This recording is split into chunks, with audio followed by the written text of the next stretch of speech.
ShakeOut 2021. We'll talk about WinLink. Did you feel it? And without further ado, let me talk to you a little bit about these were the 774 entries that USGS, the United States Geological Survey, actually mapped on their system. They couldn't do the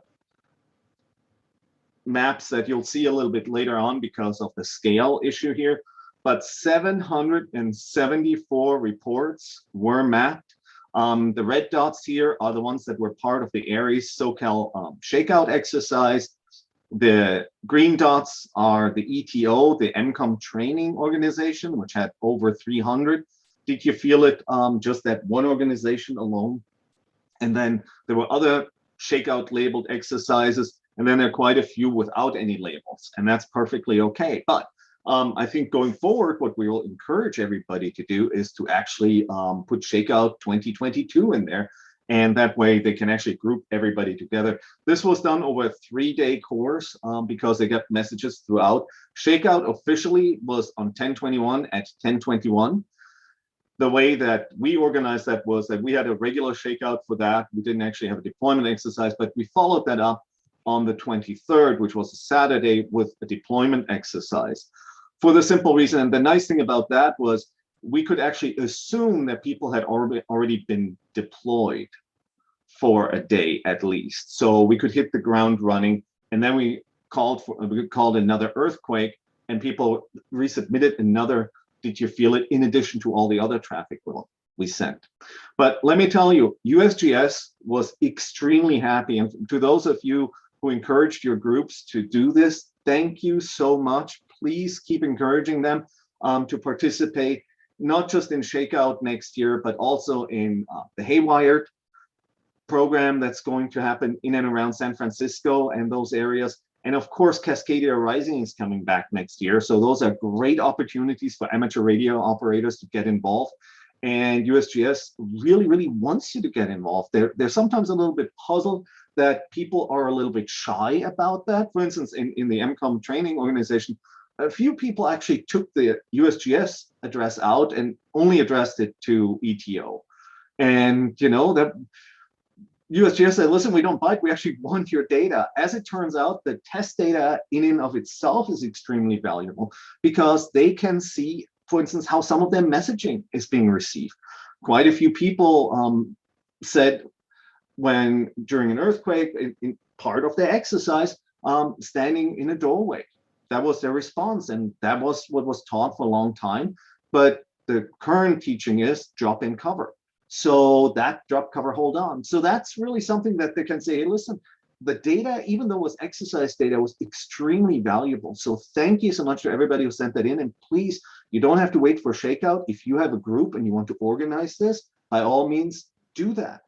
And for those of you who don't live in earthquake country, don't feel shy about doing that. I specifically asked USGS whether that's okay, and they said, absolutely, please send make it one event, give it the same name, event ID, and that way we know it's part of the same group. But please do send those exercises, make that part of your project. So this is what we said. ShakeOut exceeded expectations. They were super happy about that. They have great response by radio amateurs. Don't tell anybody, but they're thinking about even scaling this up next year and getting even more USGS involvement in this. So great job by radio amateurs, because we're also proving that it can be done, that it is useful, and that there are people from all over the country, in fact, all over the world, that are participating. We had stations from Australia participate, from Europe. Quite a few Canadian stations participate. So that's really important. If you live in Canada, if you live in Australia, if you live anywhere on the planet, please participate. This is not something that's only for North America or for the US. It goes way beyond that. Couple of things that USGS wants me to point out. One of them was incomplete street addresses. Street address, and I have a slide next to it. Let's just go to the next slide. Street addresses and longitude were an issue there for some stations. It only affected about 5% of stations. So 95% of stations that submitted got this correct. But this is a training issue that we as groups need to address. This is a screenshot from the most current did you feel it form? And you can see we've updated it to say street address, city, and state, because quite a few stations only send their street address, which in this case would be 90 Hurlbut Street. So the issue there is if you live on 1234 Main Street, there's more than one in the United States. So having a city and a state really helps. And if you add a zip, more power to you, right? So that was really, really important. The other issue that cropped up a couple of times was that longitude, Western longitude is a negative number. So everybody submitting from North America, if you don't have a GPS dongle and you're adding this manually, please remember that longitude will be a negative number, right? So if you have it as a positive number, the issue that crops up is that you're locating yourself somewhere in China, and this is actually a recent exercise that was actually, Steve, a WinLink exercise, training exercise, where quite a few stations actually located themselves, and you can tell they're not California stations because from experience, I can tell you, California stations are actually located closer to Shanghai. So this is not a problem per se, this is a training issue. We definitely encourage everybody to make this part of your regular training and map the data you're getting. Only when you map it yourself will you get the sense of where stations are located. And there's so many great mapping programs that make it so easy, including WinLink now. So please keep that in mind. That's what USGS wanted me to pass along. Other than that, they're super happy with everything. If you have questions to USGS about WinLink, did you feel it?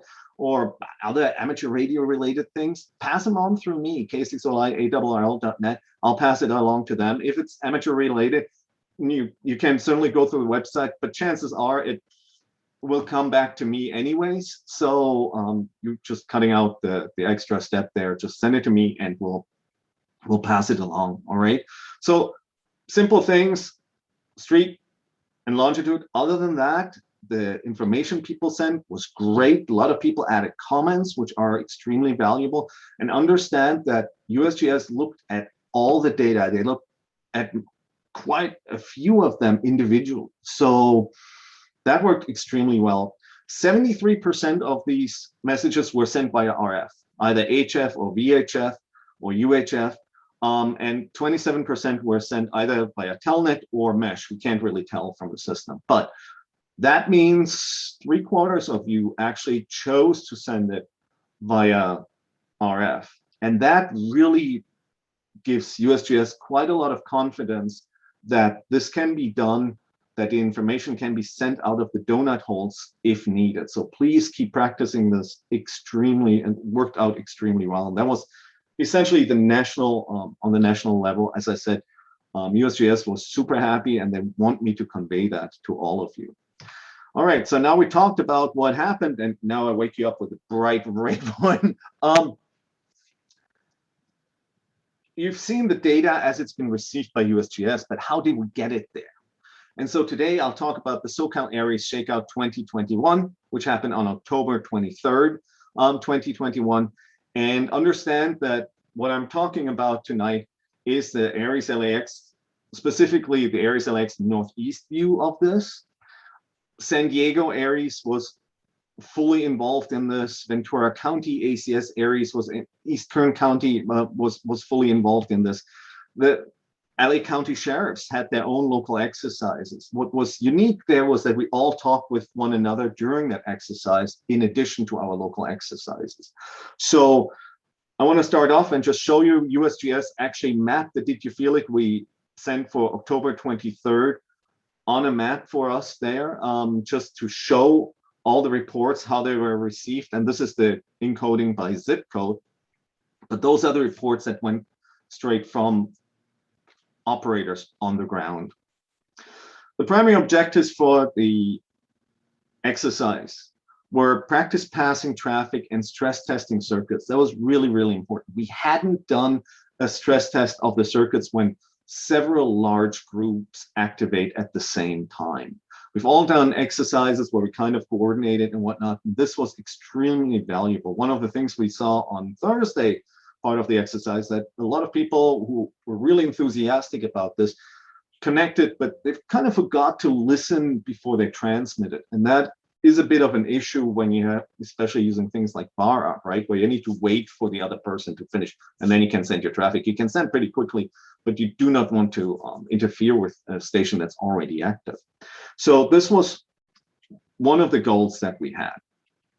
Of course, it was embedded in a much larger exercise. So tonight, I'm going to talk to you about local levels of this, how we practice sending the local agency traffic, the regional part of this, when we communicated with our regional partners, and I know quite of them are here tonight, so you can ask questions of them as well. We had a state level on there, so we actually asked Jim Price to act as our state level coordinator, and he graciously agreed with that, and that turned out to be extremely valuable. And I'll tell you about that in a little bit. And then, of course, there was the national part, and we already talked about the receipt, the RX side of it, how USGS got it. And we'll talk a little about what kind of strategies were employed, could be employed, and possible strategies going forward, especially when employing HF to move traffic, especially massive amounts of traffic, out of a given area. Let's start at the local level. As you know, 80% of traffic is always local. Every disaster starts on the local level and it ends on the local level. And in between, you get that surge where you get the county, the state, and then finally the federal government getting involved. And things get really bad when, you know, the military shows up, because, you know, they have the resources to do that. But by and large, you want to go through the civilian continuity of government first. But it all starts at a local level and it ends at a local level. And in this case, ARRS LAX Northeast ran its own exercise as part of our hospital support. And we also closely collaborated with LA County DCS, that's the Sheriff's Auxiliary Communications Service, right? So they're called Disaster Communications Service, and that's where the DCS comes from. And we had a liaison on our net, and that worked extremely, extremely well. Let's start with this. This is APRS. This is what we call tactical APRS. We don't do that on the national frequency. We actually do this either on the digital frequency we have assigned or on a voice frequency. In this particular case, we did it on a voice frequency. I probably should have done it on the digital frequency. Let me ask you, not knowing anything, one thing that we found here in this system with APRS, and that's something that our operators came up with. In LA County, there is a color code for hospitals that goes from green, everything's fine, hunky-dory, to black, nothing goes. Nothing's happening anymore. And it gets progressively green, yellow, orange, red, and then you get black. And at that point, you know that the hospital's full or it needs help, right? Just knowing that, take a look at this. How many of you, given that you are, let's say, an MCOM person, how many of you would feel comfortable sending somebody to KM6 WJQ who was here at Arcadia Methodist? And that's a number 2. That's actually red there. Just can we show that by show of hands? Yep. Just okay. Let's ask the other option. How many of you think it probably is not a good idea sending more patients in that direction, and would relate that? Pretty much everybody, right? Now take the other side of this and say, how many of you would feel comfortable sending people to, this was Kaiser Los Angeles Hollywood here, the 5 with KK6DA. How many of you would feel comfortable with that? Probably everybody, right? But here's the thing, we used something that already existed, APRS, right? We moved it off the main frequency, and we're giving, within seconds, you can create a map like this where you can see what's the hospital service level. And some people may feel, well, you know, what's the point of this? Understand that we were exactly in this situation a couple of months ago with the pandemic, that ambulances were circling, trying to find open hospital spaces because the hospitals were essentially full. They were running out of people to staff the beds. So the first thing in every event that happens, whether it's a pandemic or earthquake or fire, mass casualty incidents, is the central authority wants to know what's the hospital service level and what's the bed availability of each hospital. And in this case, we can have a visual representation. Within 2-3 minutes, we can have all the hospitals that are available light up and give us that information. So extremely useful data right there. And by the way, at the bottom here, the EOC, that's actually the Medical Alert Center, right? And here on the right, you see KD6PYD. He's the DCS liaison that was working with us. He actually highlighted San Dimas Sheriff Station. That is extremely valuable information to have. So we actually tend to bring that up first, and then we go into the WinLink check-ins. We did have an IAP, and this is what we asked of our hospital stations in the Northeast. We wanted to have hourly HSA of bed availabilities because that's what we get from, that's what we're asked by the MAC to provide on the hour, every hour. Resource requests, which are a big deal because they're medication names. So you don't want to send that on voice. And we've talked about that before. Hospital incident command forms are things that we send on a regular basis. And of course, all the ICS forms as needed. But we asked people to send that as part of the practice. And we used WinLink for that. Out of area traffic at 9:15, we called an earthquake. And that was called for all the participating stations in all of SoCal. And we asked them to send, did you feel it, and safe and well messages. So bringing your families into the exercise is a big part of what we do. So you can send it either to their cell phones or you can send it to their emails, but usually tell them beforehand to expect that. It's important that you send the messages out, and we'll talk about that a little bit later when we talk about the larger picture as well. But generally speaking, you do want to send messages out and you want to pick messages up. You do not want anybody from the outside connecting with you. We had that last year at ShakeOut where an outside station tried to connect with one of our gateways on HF and it killed our system. So there are a couple of things that we'll talk a little bit about when we talk about that. But please keep in mind, tell your relatives, don't contact me. I'll contact you as soon as I can, especially as a ham radio operator with WinLink. That's pretty easy to do. So much safer this way. We also had 5 injects. One of them was an ICS 213 to DCS requesting law enforcement support. We asked for a voice check-in with Ventura County because they were located at a high point. We just wanted to see how many of our stations can hit them directly. We asked for a blood bank resource request to San Diego ARRS. We had a spot rep sent to SoCal EOC. That was Jim Price, who acted as SoCal EOC. And this is, by the way, a completely made up EOC. There's no such thing as a SoCal EOC, but for the exercise, that's what we used. And then we also asked for a weather report request, and that became rather apropos, and we'll talk about that in a moment. And they needed to coordinate sending traffic on the appropriate frequencies. We're running 3 frequencies, it was all simplex. We actually did not run, we had net control on the repeater system here, but he was completely bored because pretty much everything was handled on simplex. So we had a simplex voice frequency, we had a simplex frequency, the Autobahn, which was dedicated to the Medical Alert Center and the traffic towards the Medical Alert Center through a gateway, and we turned off the internet on that gateway, so it was all local traffic, none of that went out. And finally, we had a gateway frequency, VHF and HF, but the VHF part was on a voice frequency, so you actually, with a voice net control, and he actually told you when you could send your traffic to the gateway, and then the gateway forwarded that out of the area. So essentially we're running 3 frequencies, simplex frequencies, and that worked extremely well, but it requires a lot of discipline on the part of the operators. And simplex operations was certainly preferred. Net control stations, we also asked quite a bit of them.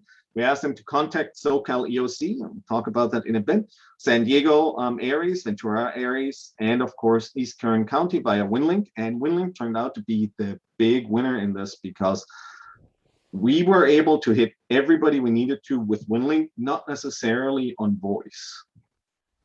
And we provided spot reps and responded to requests as needed. And so Net Control had their hands full. The other thing that Net Control did during the exercise, because of full day exercise, we updated the incident action plan as we went and the ICS 205 as needed. And so we actually provided everybody with an updated IAP and an updated ICS 205 via WinLink during the incident. And that was one of the things that we practiced. The other thing we did, and I think that worked extremely well, was we had 2 net controls. One of the things we had gotten dinged for in the past by the MAC was we hadn't practiced shift changes. So all our exercises now have shift changes in there. And what we did there was we use spreadsheets for our net management.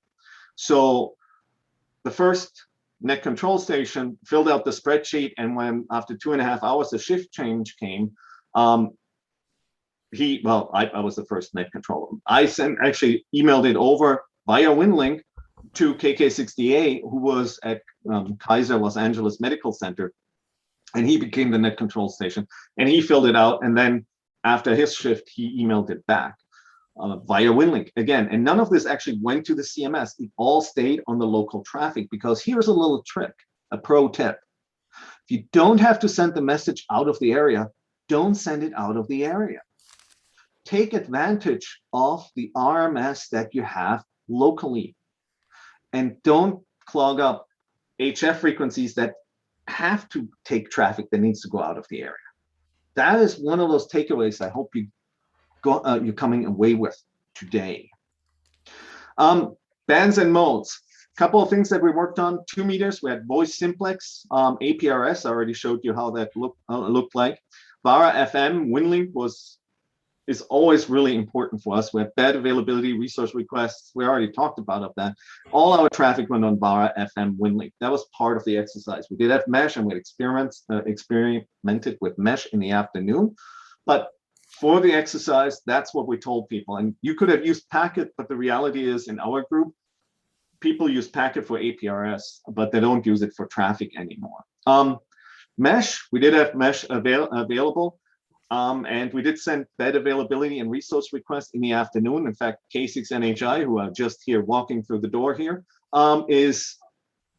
actually did that. And she connected with other gateways that are available on the mesh network. So that worked extremely well. And of course, HF, we had VARA HF because we don't have any Pacto modems. And so we sent to the Did You Feel It, the spot reps, safe and well, ICS and HITS messages through VARA HF. And all of that worked surprisingly well. On the left here, and I'll show you a bigger picture in a moment here, you can see our setup at Huntington Hospital, right? We had 4 people at Huntington Hospital. On the right is Lou, who was our repeater net control. On the left is John, K6NHI. And you can see our setups are pretty simple, and that's by design. In this case, I was using an NFIT Chameleon MCOM2, and you can see my 2 meter, 70 centimeter N9TX dangling from the spider beam on top, of course, with the strain relief at the bottom. And that was the whole setup, because you also have to understand, we tell our operators from the moment they tell you, the hospital tells you where you get to set up, you've got 15 minutes to be on air on VHF and check into the net. If you want to do HF and you've got the time to do this, you get another 15 minutes to set up your HF. But by that point, everything needs to be running. You can't spend more than half an hour. This isn't field day. We're not getting points. We don't want that extra 1 dB. We need to get the traffic out, and we need to get it out quickly. We don't get points for this. We measure our success in how many messages we get through, because if we don't get these messages through, they're actually costing lives. So make it work and see what's the least you can get away with. That's really part of what we're trying there. All of this was, by the way, you can see the solar panels there. All of this was done on batteries. So pretty much we have batteries, the solar panels, in spite of the fact it was overcast, topped the batteries off pretty well. Here, a couple of other, it was a deployment exercise. On the top left here, you see the station at the Medical Alert Center. We'll go into more detail, but that's Jeff W2JCL, who was the lead ham on this.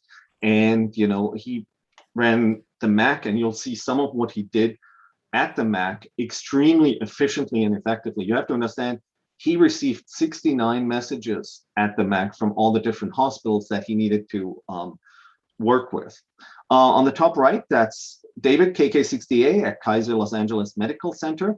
And at the bottom, you see Jason, KM6WJQ, and Ed, KJ6LYS. And the two of them actually did something I thought was pretty clever. They set up the antennas on the top floor of the parking structure but they themselves went down one floor, so they were protected from any inclement weather. And as it turned out, we were really surprised during the exercise by something that some areas have a name for. I think they call it, it's water coming from the sky. I think they call it rain. And if you live in SoCal, you kind of get spoiled with that. But we actually were experiencing rainfall that day, and we were really happy that we actually had brought our pop-ups. So just to give you an idea of how our WinLink traffic worked, all out of area traffic would be sent from, let's say, Kaiser to KN6BKT, who managed the gateway. And then from KN6BKT would go out to N0DAJ or up to Richard and KO000 or to one of the Utah gateways or K6SDR. That's pretty much how this worked for all the stations. We moved all our traffic through that, and we'll show you in a little bit what that looks like. Traffic to the MAC went through a gateway that's located a little south of where they are.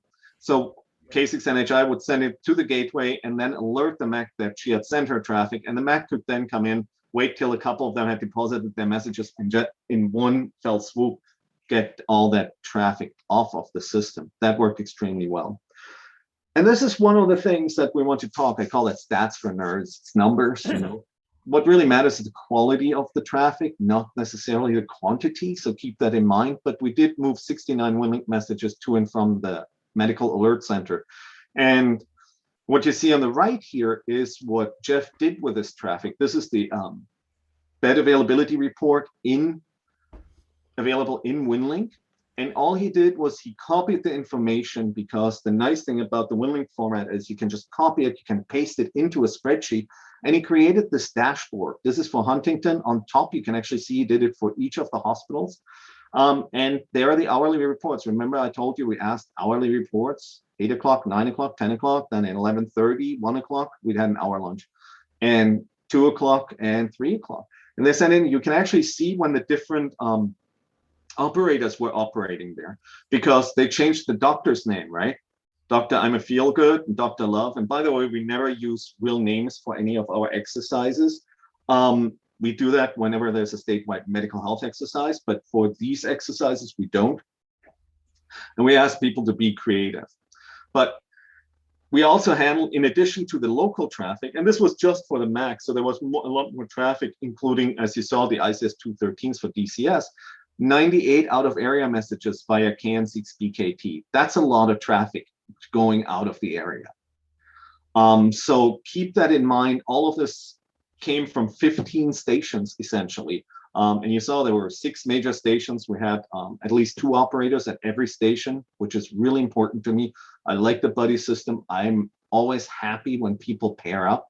So one of the things that we came out there with is the dashboard idea works for us, right? Because you can see one of our contacts at the Medical Alert Center asking us, well, what was the situation at Huntington at 1 o'clock? And we can actually look at our spreadsheet. We don't have to go very far. So that worked extremely well. And Jeff obviously knows what he's doing with spreadsheets, but I think pretty much everybody can do this by just copying and pasting it. And that's really the value of WinLink in a lot of ways. It makes this so much easier. We find that in terms of circuit capacity with WinLink, when there are stations on there who know what they're doing, you're looking between 12 and 15 stations sending logistical traffic per hour. That's pretty much what you can handle, and that's an enormous amount.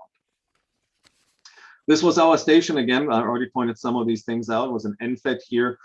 Tron had her own setup right back there, also with a spider beam. There wasn't any really interference by us. The separation worked out really well.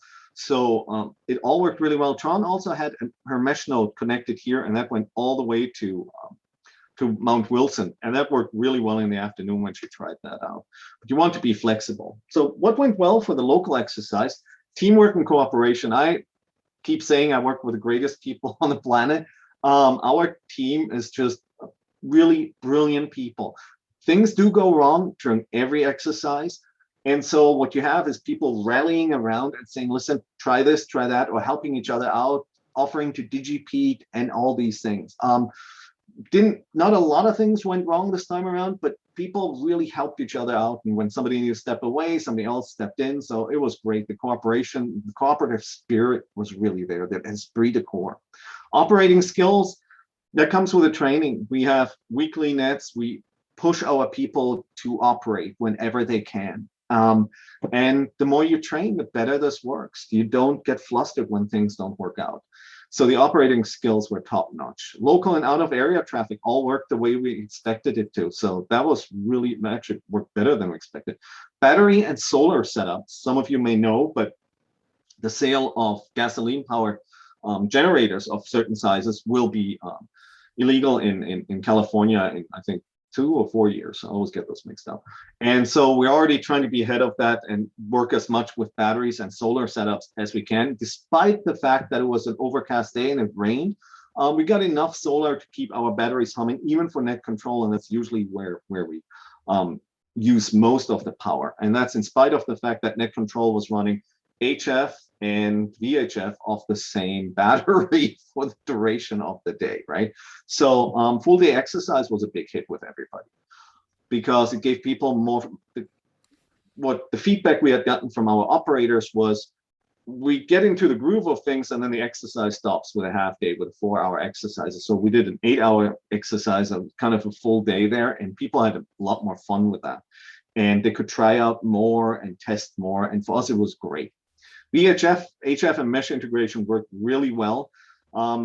As I said, even here at Huntington, we had a full backup gateway with us, RMS gateway with HF, mesh, and VHF capabilities. So if CAN6 BKT had gone down, we would have brought that up and would have continued moving traffic. Traffic handling and injects work really well. We do injects, it's kind of funny, we kind of encrypt them, and then we post them on our group's IO, obviously not on anything amateur radio related, and then we give people the key, which is just a plain text word during our exercises. So people already had the injects, but they needed the key to actually open them up. And that worked extremely well. I think it was a lot of fun. APRS, WinLink as a combination worked really well as voice traffic. And the interoperability worked brilliantly with our friends from DCS. We worked with them, they worked with us. Traffic was going back and forth really, really smoothly. There are a couple of things, of course, we can do a lot better with on the local level. One of them is using tactical addresses. The stations that used tactical addresses consistently, like Huntington or Verdugo, made it much easier to identify. And I know some of you familiar with WinLink will say, well, but that doesn't work with peer-to-peer. True, but I think any group that does this kind of seriously will bring its own RMSs, because it's a piece of software. That's what RMS packet is. RMS relay is another piece of software. You can bring that with you. We found that actually works easier than peer-to-peer for a lot of people. So they improve situational awareness. They make shift changes much smoother. That's actually what we did. The next station took on that traffic.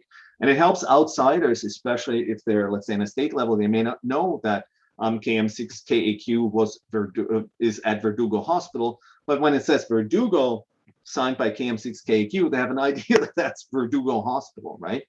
Arden Mesh use, we could certainly expand. We've been early adopters with Arden Mesh. I think it has a major role to play in MCOM. We didn't use it for this on purpose because we wanted to have an internet independent system there. But we had good results during experimentation, and Tron was really effective at connecting to different gateways in the area that were connected to the SoCal mesh. And one of the things that our operators need to take to heart a little bit more are the ICS 214s. We got a couple of them, but I would love to get them from everybody. So keep those ICS 214s and keep them updated. That was really, really one of the takeaways we had. But people were good about talking about what was going on. Let's talk about the regional part of this. And as I said, there are 4 parts. This was only the local part. Aries LAX, LA County DCS, San Diego Aries, Ventura Aries, Sierra EBC down in Tijuana, East Kern County Aries, all work together on this on a regional level. And the goal there was for us just to talk and say, hey, listen, send us your traffic. For us, we also had injects to contact all the other groups. And we had SoCal EOC that was up north, and he has his own slide in there, a slide deck in there. So we'll talk about that in a moment.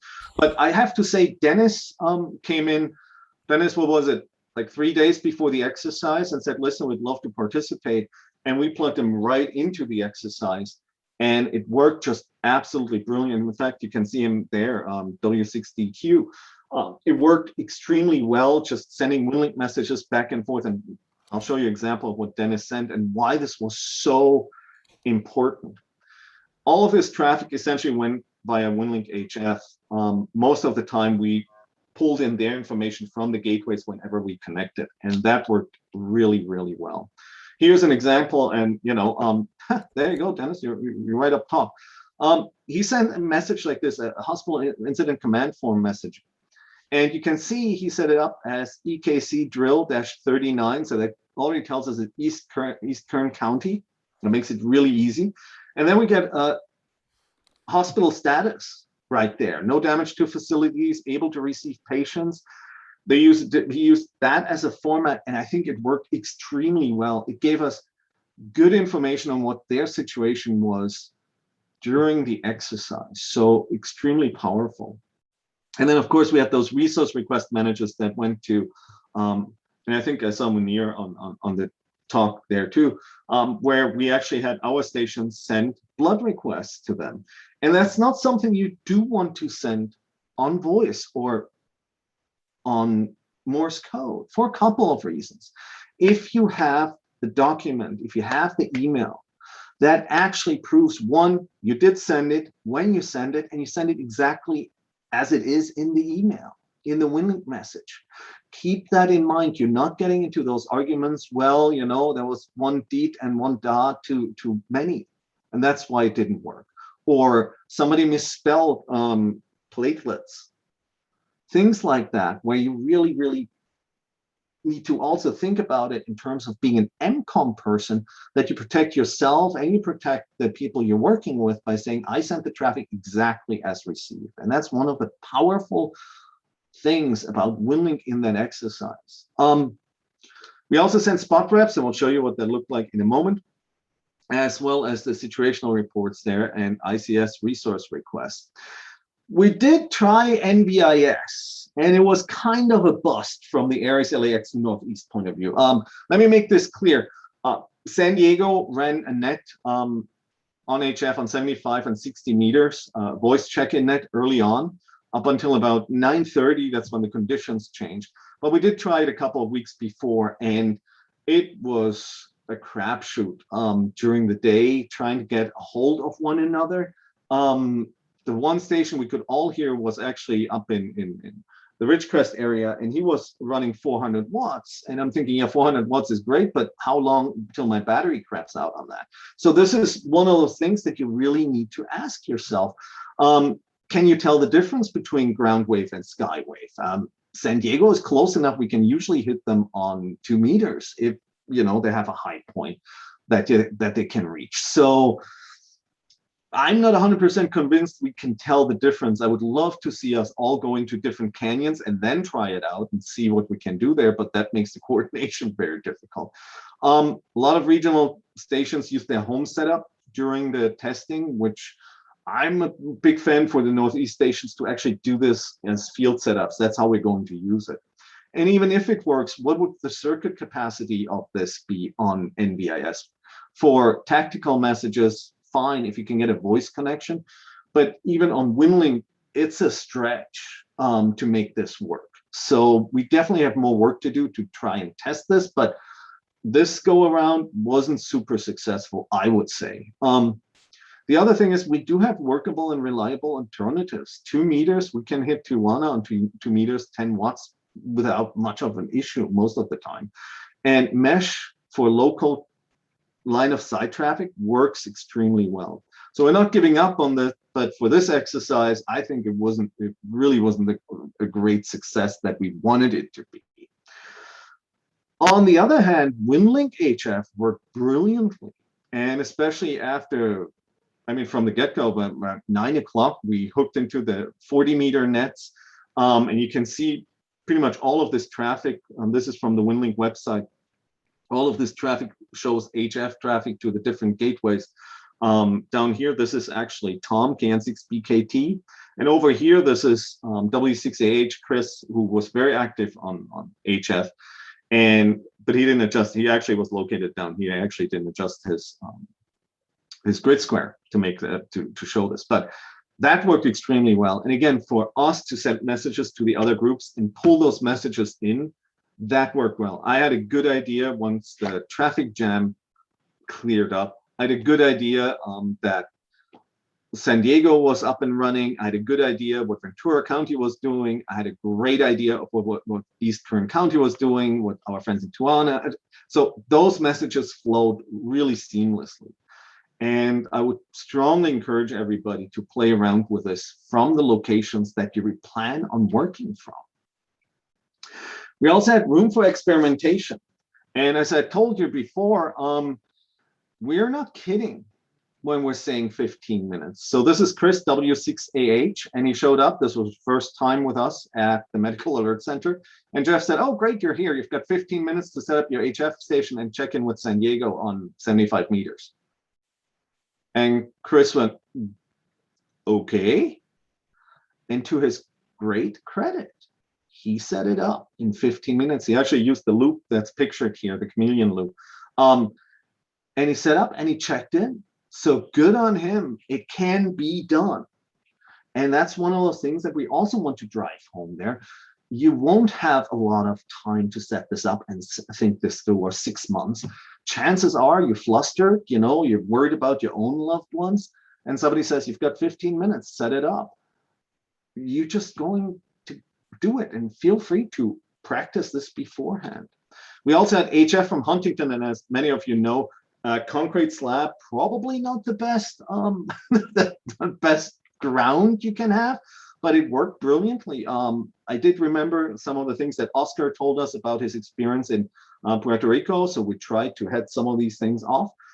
But 40 meters to N0 DAJ, no problem. K6 SDR, no problem. Las Vegas, we had really solid connections. In fact, I sent a message to our emergency manager at Huntington Hospital and to her cell phone via WinLink via Las Vegas. And she thought that was super cool. So keep that in mind.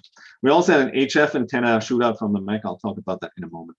On the state level, SoCal EOC, again, Jim Price, K06GM, just brilliant. He was absolutely great to work with. He has a lot of experience in this. Through his career, he's worked at incidents throughout California. So he was really gracious and helping us trying to understand. But I have to tell you, this is the map that he created with a spot wrap feature that is available in shares. And people ask, well, it's in the shares folder. Can we use it? Absolutely. Go ahead and use it. It doesn't go to anybody at shares, right? It only goes to whoever you address it to. So, and now and Phil can talk to that if he wants to later. Now all the spot reps are automatically drawn into the database, and you can map them within WinLink. Actually looks really great. This is what Jim did here. He actually exported it to CSV and put it in a Google map. But you can see those red stars there. Those are actually, this is East Kern County, Ventura County. You can't see us here because for us spot reps were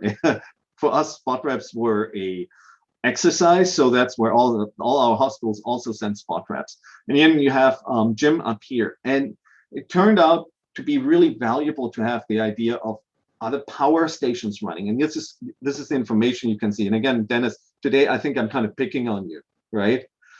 This is the information Dennis sent. Are the AM/FM broadcast stations working? Yes. Some LA County AM stations, TV stations are working, no, etc.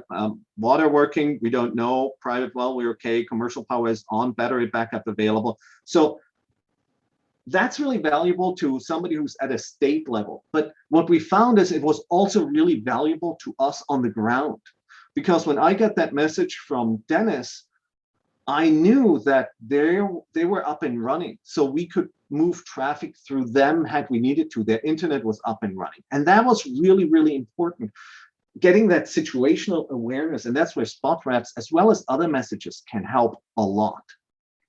So we encourage you to actually do this. And this map, by the way, was compiled by Jim, K06GM. And he was very gracious in sharing that as well. He was a regional coordination point, and that's extremely valuable to have that point that everybody can reach. If you can't reach even your neighbors, have that out of area contact where you know everything's working. That's really, really valuable because he was able to relay messages. In our case, we all got our messages, but there are situations where you can't do that. All work through WinLink. WinLink, again, was the big winner in this, getting the traffic to and from and having it wait for us when we needed it. Spot reps, ICS 213s, and there's certainly room for expansion on that front. This was a report that Jim sent to us, right?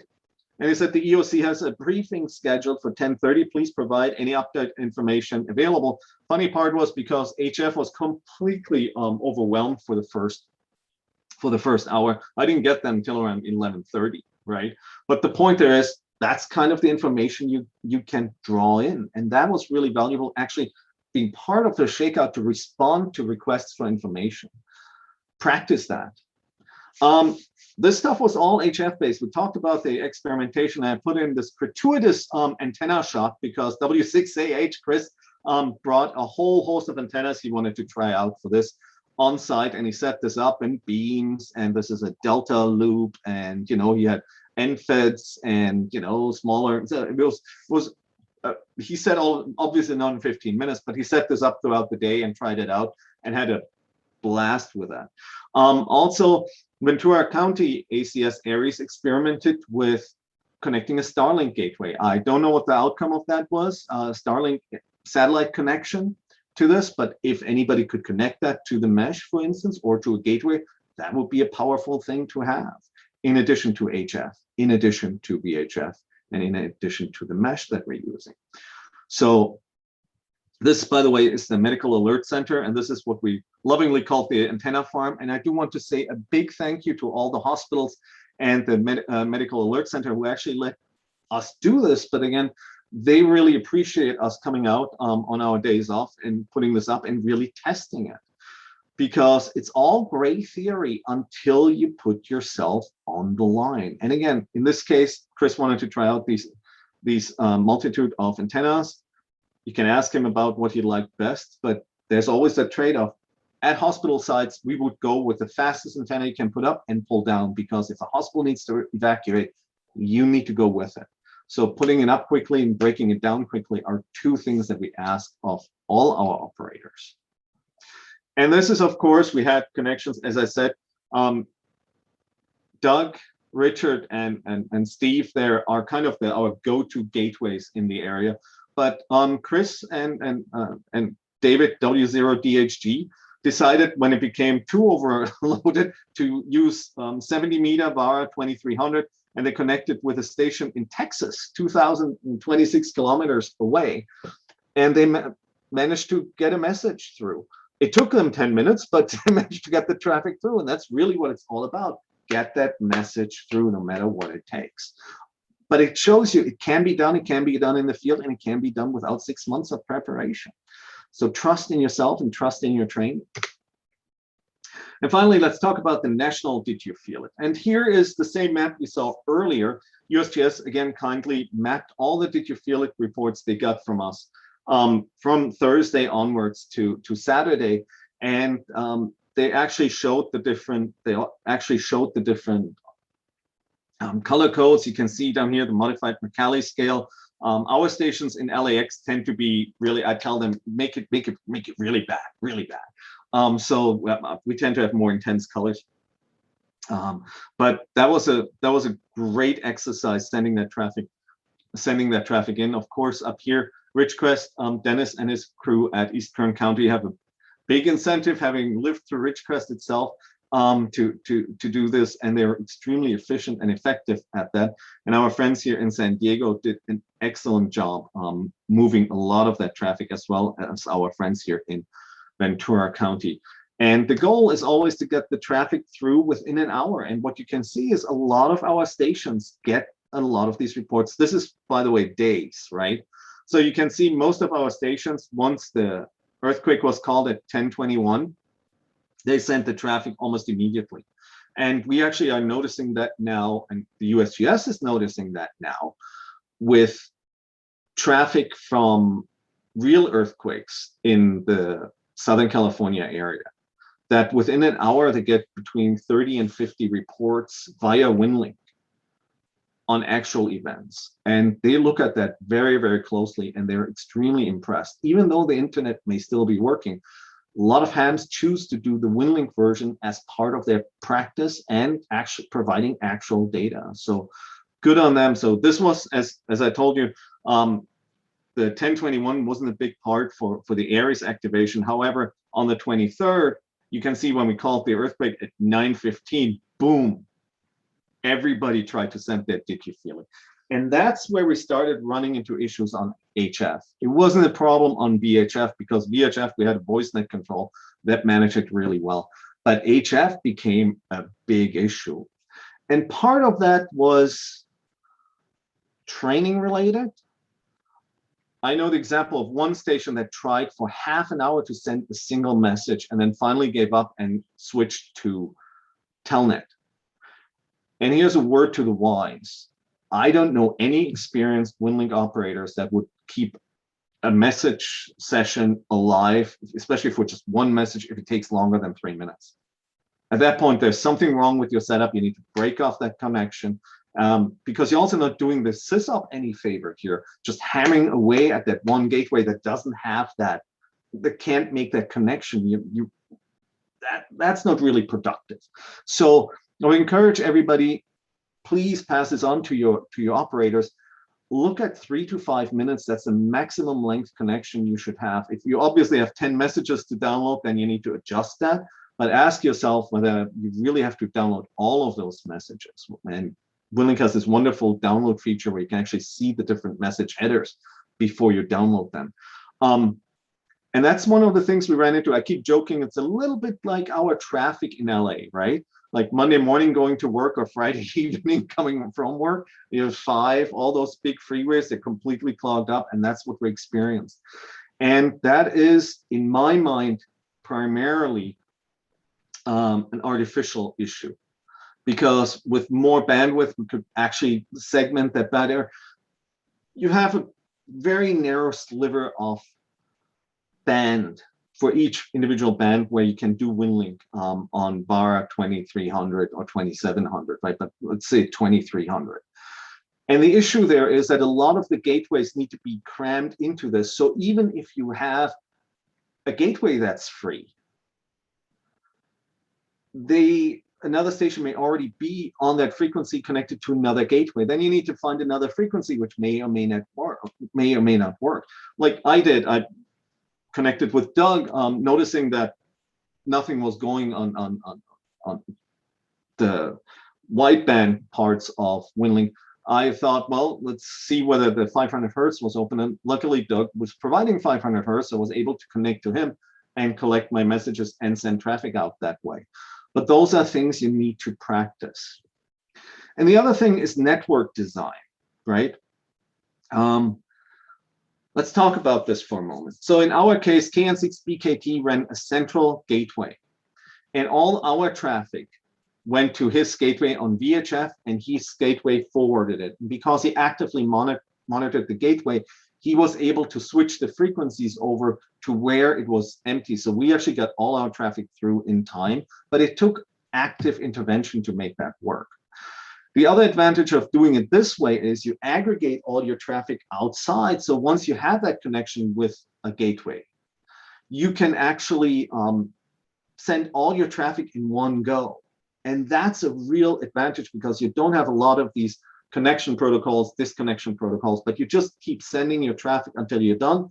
It's more mindful of the receiving gateways that you're connecting to. It's more mindful of your own equipment, and it's much more energy efficient. And has another advantage. All your operators who are technicians still get to send their out-of-area traffic because they can connect to a gateway on VHF or on mesh, but let's say on VHF, and you use part of that infrastructure and actually move it out. And by the way, KN6BKT at present doesn't have a permanent gateway. This was his field setup, his portable gateway he was using for this. So kudos for him. He did a phenomenal job for 8 hours, making sure those systems connect. But we also are very aware that we're only as good as our partner gateways. And again, I said this before we started tonight. And I'll say it again, we can't thank the sysops enough, like Doug, like Steve, like Richard, like all the wonderful people in our area, or Kevin, all those people that are putting hours, and people ask, well, I want to put up a gateway. Putting up a gateway is easy. Running it day in, day out is hard work. There's always something that needs fixing. There's always something so please, if you want to put up a gateway, do so with caution and care, because they're extremely valuable when they're needed. And this exercise, we all, San Diego, Ventura County, we all learned that lesson, how valuable these gateways are. And the traffic jam is something that we need to address in the training going forward. And we also need to address that some people need to understand that they can connect for half an hour and capture those gateways. How does that look? Well, here are two different philosophies. On the right here, this is what Ares LAX has been using for a while now, because we find that's a lot more efficient. So you got a lot of VHF stations, right? And some mesh stations, and they connect to a local hybrid HF gateway. It could be CAN6BKT with its portable gateway, but it could also be AJ7C, who's on the mesh, or it could be our friend ORF W6BI, who's on the mesh and has a hybrid HF gateway. And they then forward it. And I try to make clear here with the thickness that you can handle a lot more traffic on VHF and on mesh than you can on HF. So you need to be mindful of your circuit capacity. The issue, of course, arises if you have several HF stations trying to send their HF traffic at the same time without any coordination. Now, in our case, the VHF stations are usually voice coordinated. They don't send traffic willy-nilly. When they do, then you've got what we had on the 21st, where a lot of stations that aren't familiar with protocols just go ahead and send, and they fall all over each other. That works for an hour. But by and large, on HF, the voice coordination is a lot more difficult because you can't do it on the same frequency. Sure, you could switch back and forth, program the channels back and forth, and that assumes that you have a voice connection, and very often VARA HF can make a connection when you can't make a voice connection. So keep that in mind. You may be able to get the VARA connection up and running, and it'll work really well because it's a low signal modem. But you won't be able to voice coordinate on a couple of kilohertz up and down that area. So keep that in mind. I think going forward, one of the things that I would love for us as the regional group, San Diego, Ventura County, East Kern County, and maybe Tijuana, is to move something like this, where we actually aggregate all our traffic to local hybrids. We send our out of area traffic, like, did you feel it, to a gateway, let's say, let's just for an example, I'm not saying this is how it has to be, I'm just giving you an example. Let's say Ventura uses K6 SDR, San Diego uses KO000, and we use N0DAJ. And we kind of figure out which bands we use on that beforehand and practice that.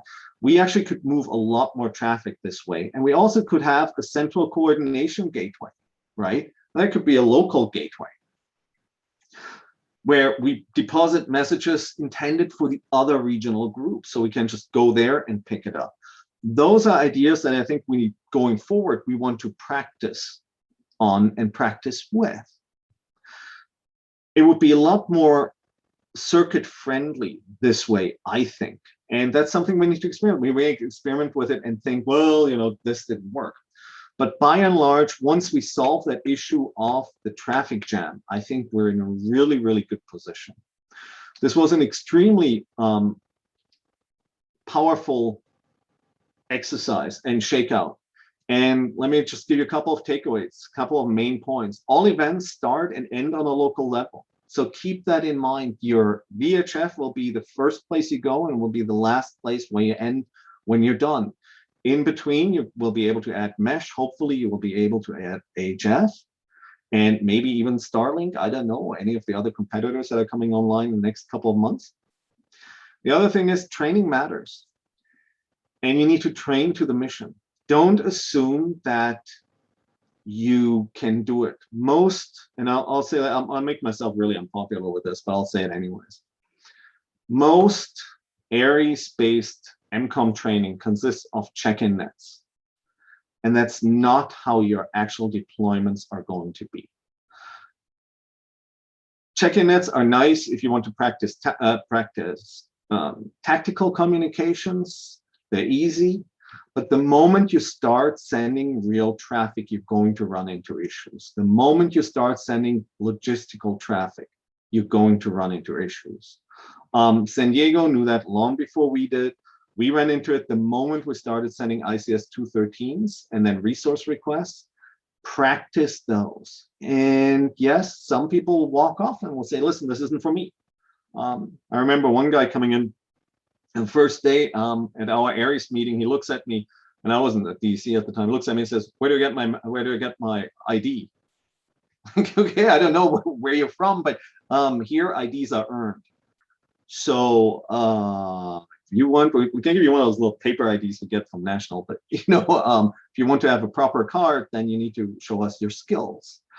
And I don't think that's too much to ask. One of the things that we find is our operators are extremely willing to do this because they're learning something and they're doing this to protect their community. We all are doing this to protect our communities. So don't force them to learn anything, make it fun, but also understand that you will be asked to send traffic and the answer cannot be, it needs to be in this format. I can only send it in this format.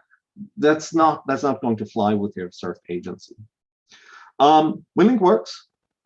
We've tried breaking it over and over again. It keeps working. So it makes coordination easy. It makes a whole host of things easy. So please, if you haven't done WinLink before, try it out. Try to put it in on the local level and on your area, maybe regional level, like we did in this exercise. We definitely want to expand that. It was brilliant working with San Diego, Ventura, East Kern County. And they all had their local exercises. I'm not going to talk to their local exercises. Please feel free to invite them to talk to you about that and what their experiences. They all had really excellent takeaways from that. The other thing is, without coordination, chaos is the most likely outcome. So, especially in high traffic events, train your net control stations, train your nets to really, your net participants to really, really anticipate what's going on, right? And then be open to technologies that work and feel really, really strongly about discarding tech that does not work to your own mission. Some people may do one thing and it works brilliantly for them. When you try it out, it doesn't work in your context. Feel free to say this isn't working for us and we'll try it again in 2 years or maybe 3 years. It's really, really important to go and play to your strengths. Don't force people into things where everybody has to buy a radio that has where the microphone has a camera and nobody knows how to use any of it. Make it easy. Try to pick people up where they're already at. And finally, coordinate. I can't stress that enough. The biggest outcome out of this was coordination on a local level, regional level, state level, and to some extent on a national level. Worked really well and it made our life a lot easier. It was extremely valuable knowing that San Diego was there. The earthquake had been in our area. We could have relied on them. That Ventura County was there, that East Kern County was there. And Dennis made that point in the preparation quite a few times, that if we're here and we can help, we will help. And the same goes the other direction. If LAX has the resources and can be a resource to the other groups, we're happy to do that. So work with your neighbors. I think that's one of the main takeaways of this shakeout. I think it has been a brilliant shakeout.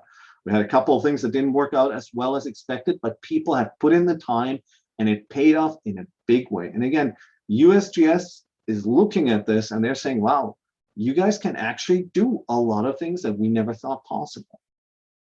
And with that, I hope maybe I put you to sleep, but I hope I inspired you to actually push yourself and push your people. And I'm happy to answer any questions you may have at this point. Well, thank you, Alder.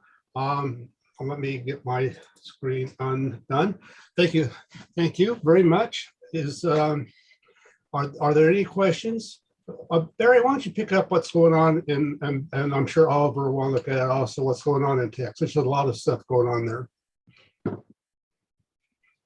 All right, Brett has his hand up. He sure does. Brent, why don't you take it first? Go ahead.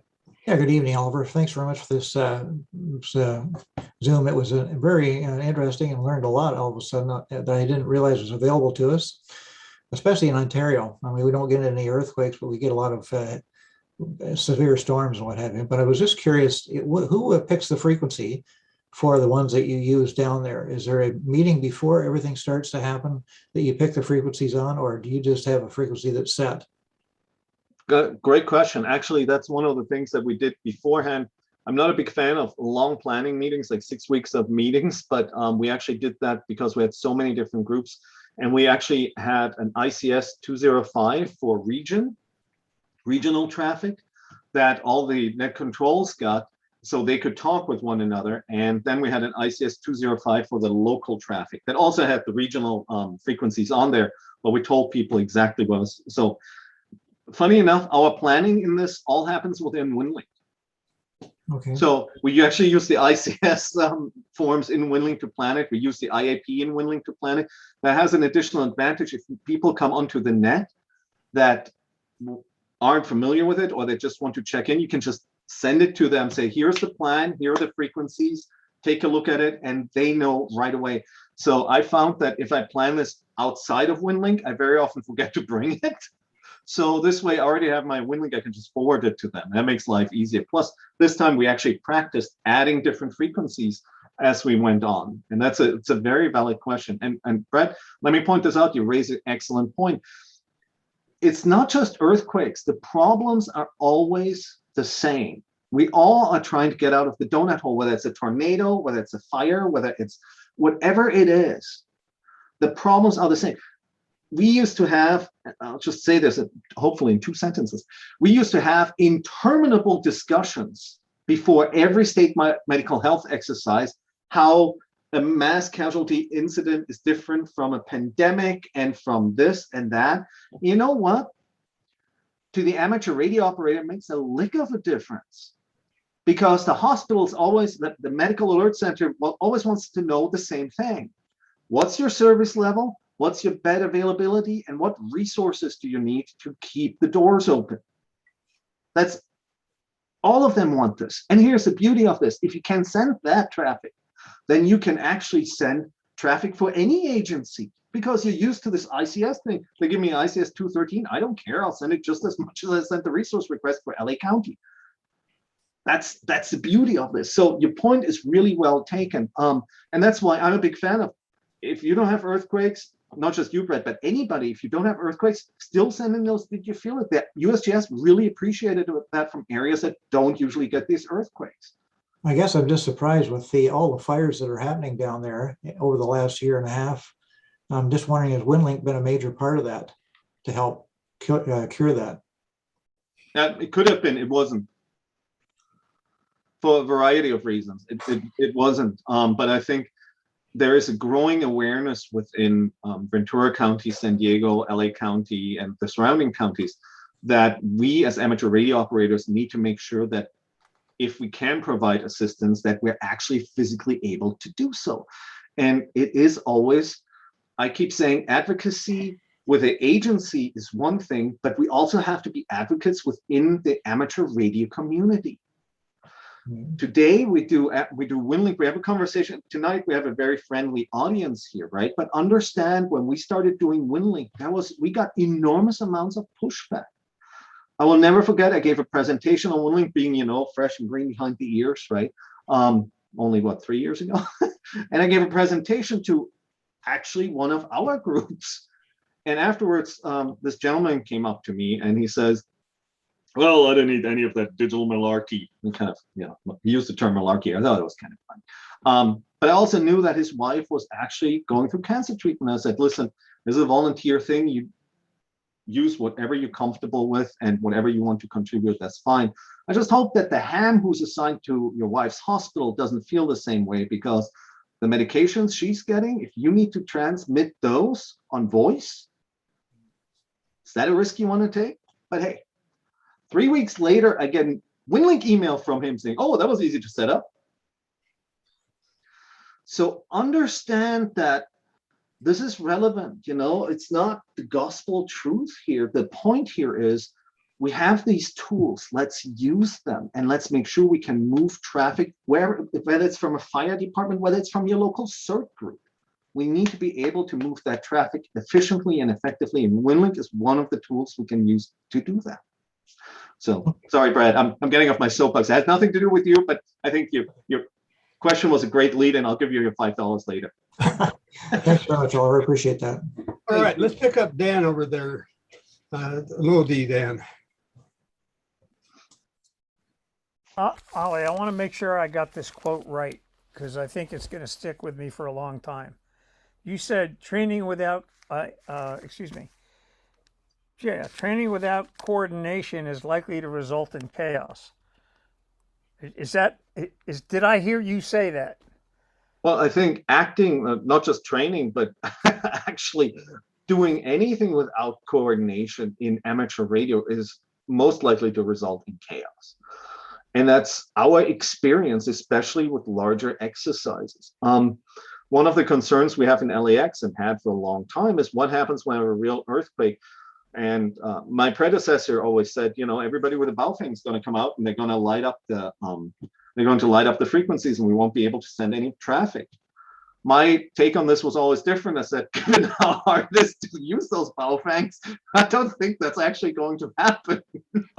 We just need to make sure that our people can send the traffic. But we do have people, and right now our digital net is going on. We do have people who are actually interfering with voice. They know we're on there. They know this is our net time, and they interfere with voice, and that's their privilege. But here's one of the things we found. Some of our stations say, well, let's move to a different frequency. And I personally, you know, given my background, am very much of the opinion, if we announced it first, then we're staying on here. And here's the beauty of this, doing this with VARA FM. You send a message to someone in VARA FM, they try to talk over it. Because it's digital, it still goes through. They crank up the power, and you can hear them cranking up the power on another radio. They keep talking, right? Guess what happens? They don't break the connection. VARA drops in speed. So the more they talk, the more they're actually interfering with themselves. And we've had quite a good chuckle on that. So also think about the power that your digital can bring to the party, where your voice may not be able to get through anymore. When you were talking, what struck me was USGS with the "Did you feel it?" is using machines to process the data. Mm-hmm. Hospitals and medical health operational area coordinators is using staff time to process the data. Mm-hmm. And so my overriding question for this whole presentation is, how did the traffic load compare to ongoing real-time pandemic traffic when your hospitals were getting jammed up? And was the APRS traffic real hospital status codes, or was it exercise data? It's all exercise data for us. We don't use any real data for a variety of reasons. The only time we use real data is for the statewide medical health exercise, which ironically would have been today. But LA County canceled it for obvious reasons. I think they're all kind of tired of exercising, you know what I mean. But the reality of it is, can we input the data? Can you can you move comparable amounts of data to a real sort of, you know, region or state or citywide mass casualty incident? Yeah, we can. That's not the thing. The thing is, because of the security concerns that the county has, and they're legitimate security concerns, right? We have to print out everything. So we can move it really quickly from the hospital. They usually give it to us digitally via WinLink to the Mac, but it's printed out at the Mac, and somebody at the Mac actually then hand enters all the information. And people will say, well, that's not super efficient. Understand this is a security concern on their part. It's a legitimate concern. I understand you don't want to have outside networks connected to yours. That's perfectly okay, but understand that that's the reality of it. And that's not just the reality that LA faces, that's pretty much up and down Western Seaboard with all the groups I've talked to that are in a similar position. You also have to understand that for Ares LAX, HIPAA is not an issue, just like it isn't for Verizon. We sent the traffic we're given, but for the hospitals and for the MAC, it is an issue. And they need to make that decision whether they can send that traffic or not, right? We send whatever we're given. It's like we don't have any sending authority, right? So understand that. And that's one of those things that really, really important to understand, that we can move it really fast, but it actually ends at the printer. And last time we had a portable printer where we printed this stuff out. And by the way, the MAC accepted all of this, but their logistics people were hand entering everything. And that's the way it is.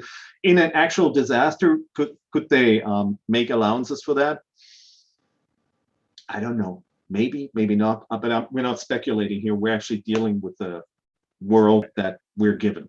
That's my point. Stress testing exercises need to know what they're up against. But generally speaking, I can tell you this much.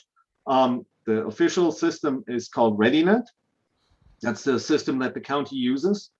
And we tend to outperform it every single year. Whew. Okay. Because you remember the dashboard from Johns Hopkins when the pandemic started? Mm-hmm.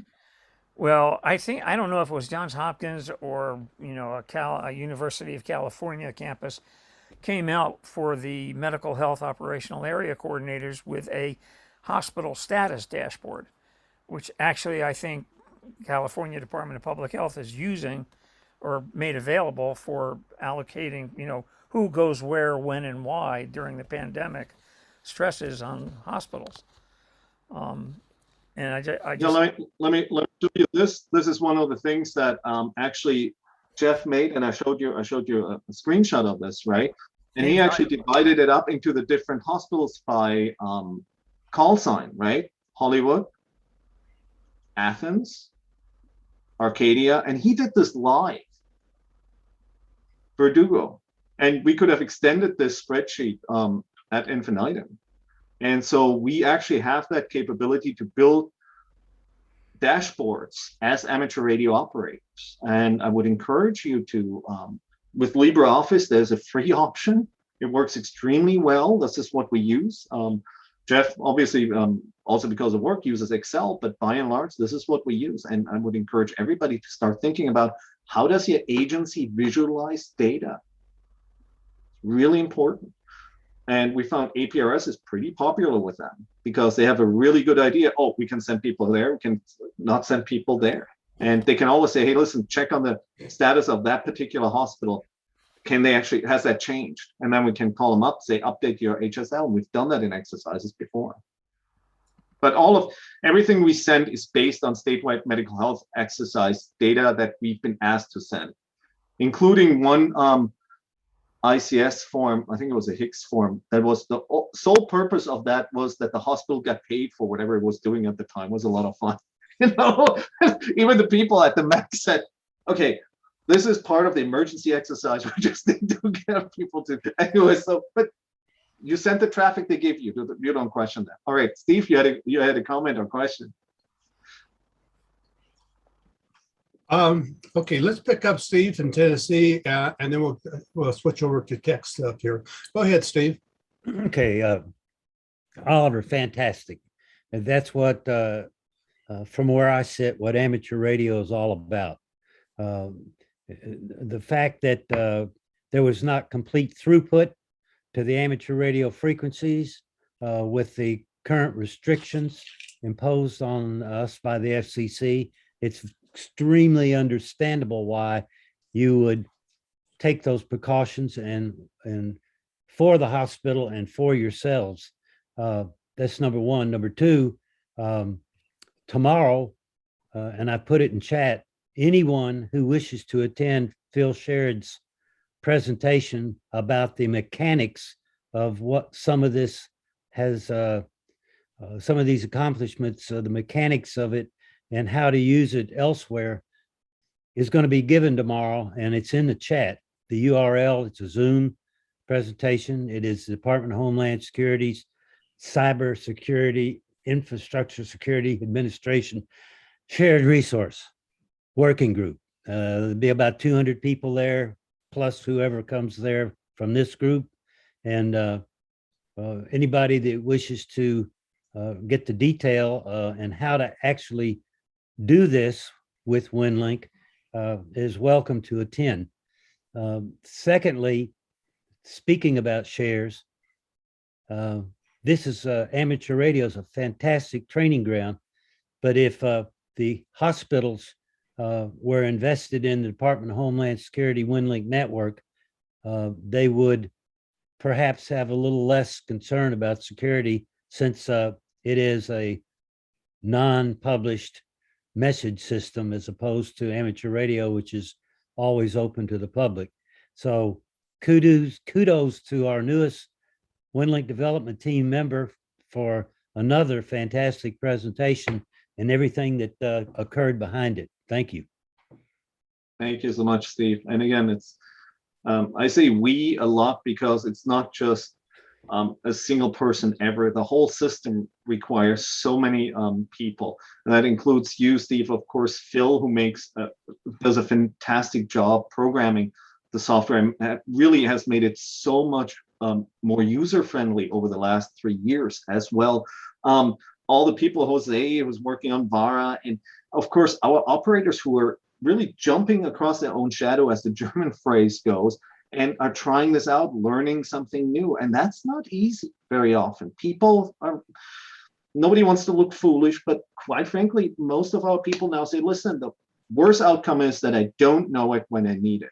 And that's a really, really healthy attitude to have. So you can't do wrong, try it out. And we really encourage everybody to do this. And there are benefits in one of the things that we do with Did You Feel It, for instance. We also encourage people to send messages to their families, and they really like that. You send your Did You Feel It, send it out with it, because if they hear about it in the news, they will try to contact you. If you already sent them something, at least they will know you're okay. You know, especially if you're a parent or you have relatives, and you really want your kids to know that you're okay. And so Okay, I think we need to jump over to the chat area here. Did you want to read that, Oliver, or did you, or have Barry do it? Yeah, Barry can do it. Just Okay, tell Barry, me. go on. Oliver, can you read what from Japan sent a whole bunch of questions from Kanataki? Yes. Okay. Do you want to come on Kanataki and ask you questions? That might be better. Uh, There you go. You're unmuted. Go ahead. yes. It's I can keep up, but from a physician's point of view, the increasing digitalization of communication network is welcome. This is because modern medicine is a mass of digital data, and it would not be possible without digital data. On the other hand, as the variety of information handles increase, the burden on the operator increases. I think it is a good lesson that jam occurs in this exercise. In addition, and this may be my bias, but I feel that medical professionals are not interested in wireless. Thank you. Yeah, thank you so much. I think you're hitting on a note there. Part of the uphill battle for amateur radio or any of the wireless services that we provide is that a lot of the people we work with don't know what we're actually doing. And that is a real problem. We're, as amateur radio operators, tend to not be great marketers. I've given talks to our hospitals aimed at hospital staff, and when I tell them you can send email without the internet to the people that you need to talk to, the other hospitals, the medical alert center, They're thinking it's the best thing since sliced bread. Say, why haven't we heard of this? Is this new? Like, no, Winling's been around for a couple of years, right, Phil? So they just didn't know about it. And as I said, and you're bringing up a good point, bringing them into the exercises, making them part of the exercises, like our emergency manager at Huntington Hospital, she was thrilled getting a message sent through Las Vegas on her cell phone, on her day off. So I agree with you. We need to do a much better job showing them what we're doing and not just be the kind of funny looking guy in the corner over there that hams very often are, right, with the 15 radios attached to them, but really say, listen, you have a problem. I can be part of the solution if you let me. That, I think, is a good point that you're making, and I'm absolutely in agreement with you. And that is up to us to make that kind of marketing argument. Thank you. Okay. And Dan, W07COO, do you want to come on and ask your 3 questions? I think I actually did already. Okay. So, and Ollie answered all that. I did have a little follow up to Steve's comment that I put in the chat about shares eliminates the issues with interference and insufficient bandwidth on Part 97 frequencies. So, that just seems like something we all need to pay attention to. Okay. That was one of the outcomes in our after actions as well. We need to look for, exactly, things like shares and alternatives to at least have that as an offer, Yeah. Barry, please go ahead. Okay. KE7ARH from Bellevue, Washington wants to know, have you considered the use of 6 meters? Yeah, we actually tried it out. It works reasonably well. We can expand it. The issue is always, the goal number 1 is to put as many boots on the ground as we have, and not everybody does 6 meters. And when you're in an emergency, one of the things is about a third of your people are likely to not show up at all. And that's, there are lots of great ideas, and we've tried a lot of them, but that we also need to look at the low-hanging fruit. Most people can do 2 meters, no problem. We've got the same issue with 220. There are quite a few people who can do 220, but not enough to actually make a difference in that respect. So it's a trade-off, and we found in our context, and again, it may be different in your context, but in our context, we find 2 meters works extremely well for whatever we're doing. We actually have a solid connection to Tijuana on 2 meters on most days, which means we can use VARA FM on 2 meters to move traffic out of the area, because that's 200 kilometers or 135 miles away. We don't have to resort to HF if we don't need to. And that was one of the outcomes of one of our exercises, where one station just happened to be by Dodger Stadium, and Dodger Stadium has a rock solid connection to Tijuana every single time we've tried it. And so, try out what works in your context, but I'm not a fan of keeping people on the outside. We want to be inclusive. We want to have as many people who want to participate. Our problem, and this is another thing that I'd like to point out, and so thank you so much for that question. The scarce resource in all of that are experienced, capable, amateur radio operators.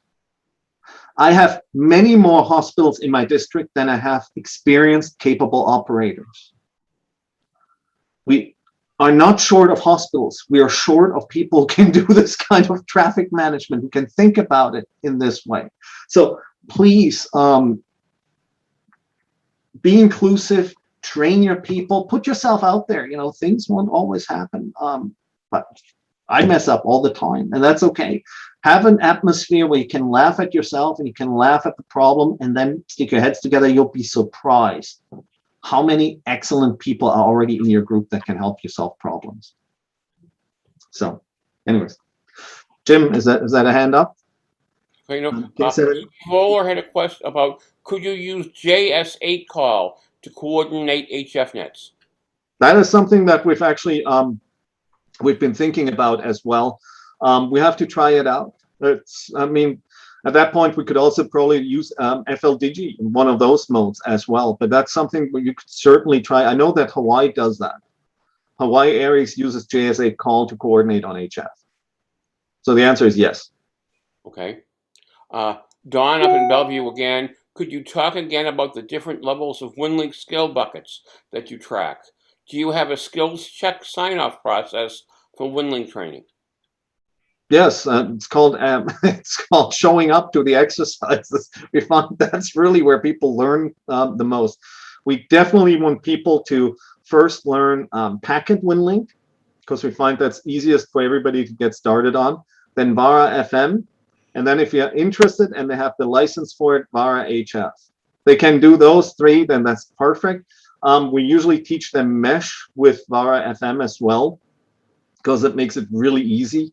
But by and large, we're not big on sheets and whatnot. What we want is demonstrated ability. And let me give you an example. One of the feedback we got, one of the things that one operator said, it was that the exercise was too complex. I didn't know what was going on and so on. And, you know, he hadn't been plugged in a while. So, and that may well be the case. And then another operator spoke up, you know, and said, okay, I'll take note of that. And she said, whoa, I haven't been plugged in at all either. But quite frankly, I read the IAP, I had the ICS 205, and I knew what was asked of me. And yes, I had my technical difficulties. She was actually with us at Huntington, but she was one of those people that did all her own troubleshooting. And when she really got stuck and she couldn't do any more of her own troubleshooting, she asked. And then we usually, oh, you need to do this, and boom. And she turned out to be a brilliant operator. And that was she was one of those people who first came in with a Baofeng and has since kind of leveled up step by step. You know, she has a family, so, you know, you want to know what you spend your money on. And, you know, if you buy now she has a really high quality radio, and she's a very capable operator. We're actually thinking of giving her a hospital, and took less than a year, you know, of not being plugged in 100%, but showing up enough where you understand what's going on. So we want demonstrated ability, because paper, as the Germans say, is patient. And for those of you who have fake passes, vaccination passes, you know exactly what I'm talking about. You know, there's some guy in the Central Valley selling those out of a pub. You know, so paper is patient. What we want is the actual, we want the actual proof that you can do this in the field. That's much more valuable for us. That's everything in the chat. So, all right, Jim K7QCK had a question, right, Jim? Yes, I did. First, I want to thank you for your assistance, but I spent an awful lot of time trying to figure out what was wrong, and it was cockpit troubles. Maybe we need some videos made to how to use the thing, because I was going about it wrong. Are you talking about WinLink? I'm talking about VARA FM. Oh, yeah. Well, one of the things I can highly recommend to everybody is take the classes with the two Davids, Dan, whose middle name, by the way, is David too, so the triple Ds, and Chris. The nice thing about that is they'll take everybody through, and if you have questions, they'll try and answer it live. And that's really, really valuable and powerful. It's this coming Sunday, right? Yeah, they had one last Sunday, and there's 3 more in the upcoming 3 Sundays. What time are they? Do you have any information about that you could post? Yes, it's actually in the SEC group, right? Dan, they posted it on the SEC group, so you can look it up there, but we can send it again, most definitely. And we had a lot of stations. We had a lot of stations that actually had their questions answered and that felt a lot more confident afterwards. And again, they're doing it in such a nice, friendly manner. And, you know, you mess up, sometimes that's the way it goes. And one of the things that we stress with our operators is it's okay to mess up. Failure isn't just an option, we require it. Because anything that doesn't fail is probably not designed well. You know, just the last thing you want are people who feel really confident in their abilities, and the moment they come up against something they didn't expect, they freeze. You want people who say, listen, I run into trouble all the time. I'm talking about the average person. Yeah, I know how to fix it on my own, and that's really important. And sometimes it's as simple as, maybe you should connect that coax cable to the radio before you transmit. You're laughing, but stuff like that happens. We've had it happen at critical junctures. And that's okay. You need to learn to laugh at yourself, but also to say, listen, I need to think about it systematically. What does my station need to make this work? And once you get people in that mindset, they don't freeze anymore. They say, listen, I need a moment, get back to me. And that's one thing we really, really foster in all our nets. You can always say, listen, I'm not ready, get back to me. Net control makes a note of that. We go on, we keep the net moving, and then we circle back. And that gives them the time to fix whatever is wrong. All right. Wow, most of you are still awake, at least the ones I can see. Well, and most of them that came in here are still here. So you obviously are doing a real good job. It's been a great presentation. Appreciate you coming on and doing this. It's been a while since I've seen you. I hear about you all the time. You've been keeping busy, very busy. Well, thank you so much, Dan. And I want to thank all of you for really what you're doing for amateur radio and keeping the conversation going, providing training for people. I think the group has really done great work for amateur radio as a community. So I do want to thank all of you for coming out tonight and, making the conversation happen every day for amateur radio. We wouldn't be today without this being a community. No person, and I keep saying when people say, well, what happens if nobody shows up? I said, well, a net of one doesn't work. My level of success for any event is more than one person needs to show up. And then you can have a net. And that's really where it's at. And so I'm really grateful to everybody here. And I'm grateful to our partners in San Diego, Ventura, East Kern County, Tijuana, to Jim Price, who was brilliant guiding us through this, to all the sysops who really put everything into their gateways, and we really appreciate that. And of course, to the WinLink development team, who's doing a phenomenal job making that resource available to everybody, and all the people who suggest, who ask questions, and who drive this forward.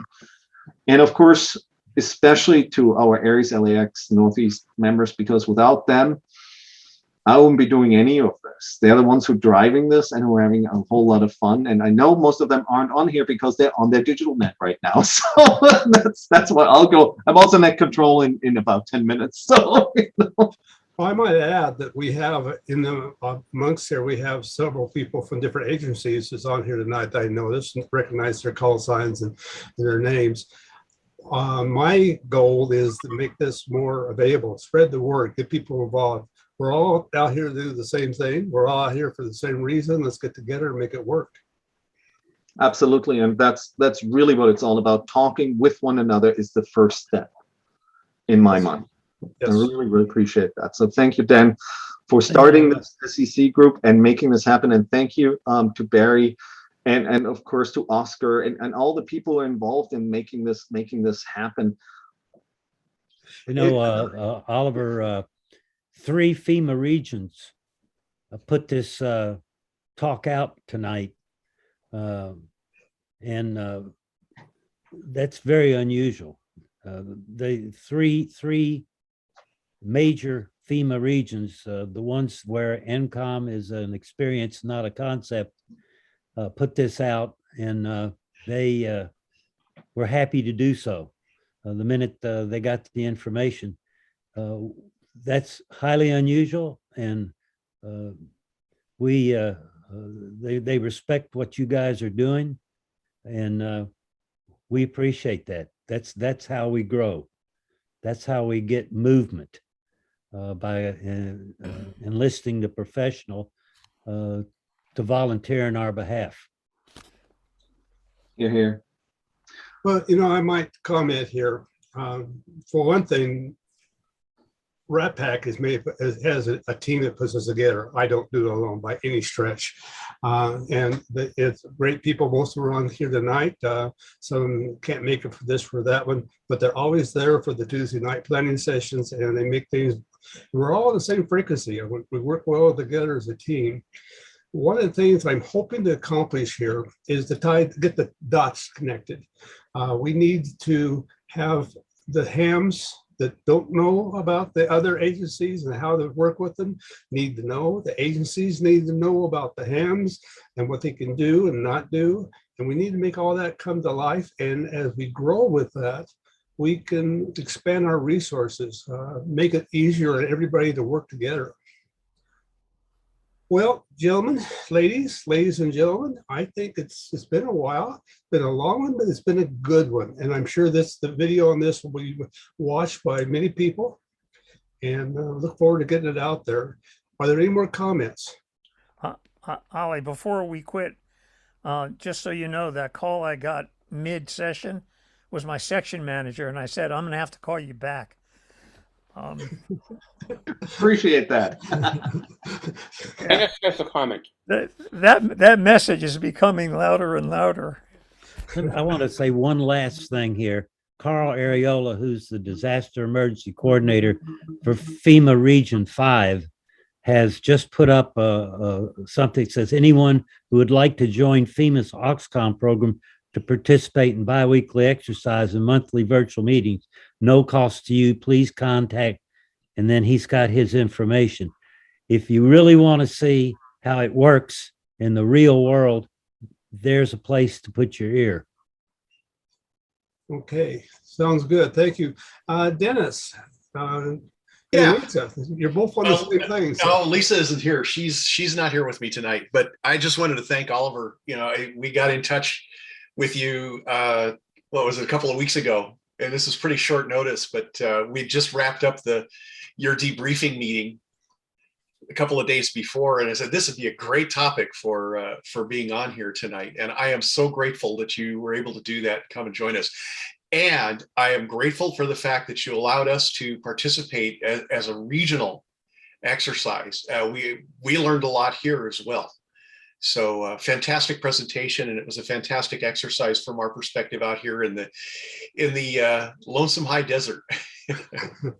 Well, thank you, Dennis. You've been an inspiration, and we look forward to many more of these type of exercises. I think it was fun for everybody, and we learned a lot, and we just want to be more robust and have more fun with this. So thank you.